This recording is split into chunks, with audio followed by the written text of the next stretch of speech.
The final transformation that we're now going to work with is if we have, we're still going to be stretching the graph, but this time it's going to be stretching or compressing horizontally.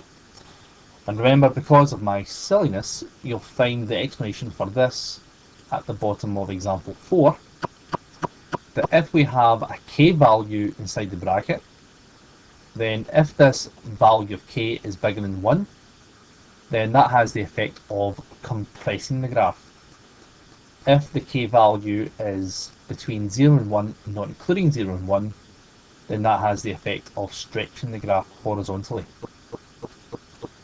If you remember what I've said throughout these series of videos, remember, if you have a value inside the bracket, it affects the x, but it does the opposite.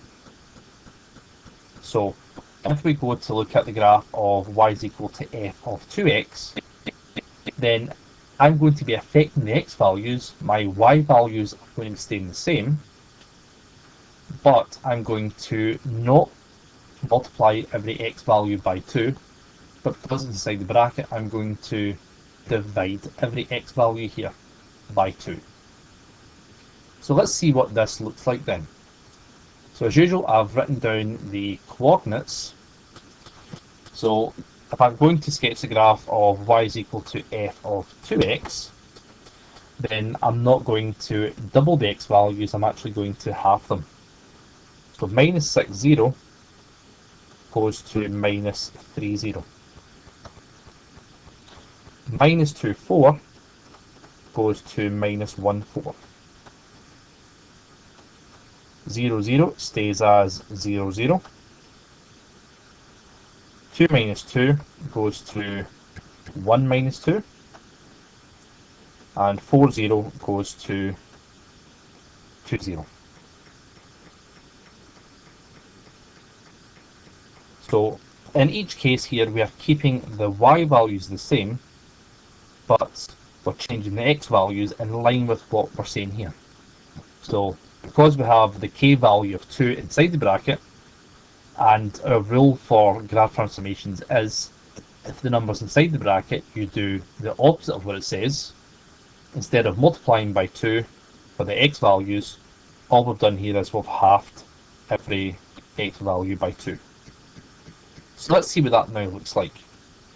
So minus 6, 0 is going to go to minus 3, 0, which would be approximately here. Minus 2, 4 goes to minus 1, 4.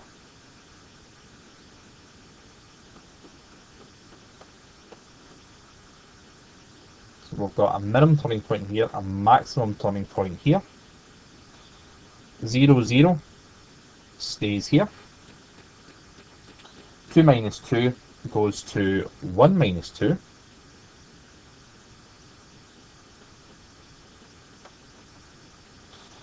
And 4, 0 goes to 2, 0.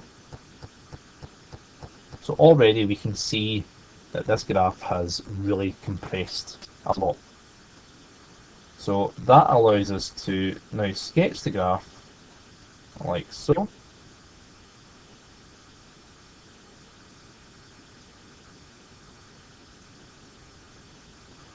And that there is the graph of y is equal to f of 2x. The next one that we're going to look at is the graph of y is equal to f of a half x. So again, we've got our k value inside the bracket, so it's going to affect the x. Y stays the same, but we do the opposite to the x. So instead of finding a half of the x values, we're actually going to double the x values. So let's see what that looks like in terms of our coordinates. So we're going to double the x values, so minus 6, 0 is going to go to minus 12, 0. Minus 2, 4 is going to go to minus 4, 4. 0, 0 stays as 0, 0. 2 minus 2 goes to 4 minus 2. And 4, 0 goes to 80. So let's have a look at what this looks like then. So minus 60 goes to minus 12,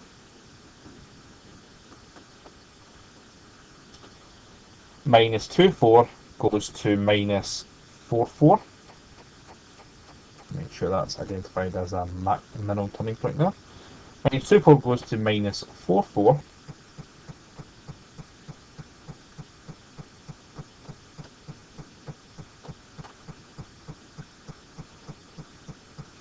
Zero, 0 stays as 0, 0.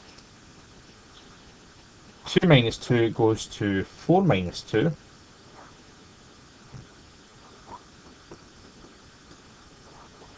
And 4, 0 goes to 8, 0. So that has the effect of stretching the graph horizontally. And it should look something like so.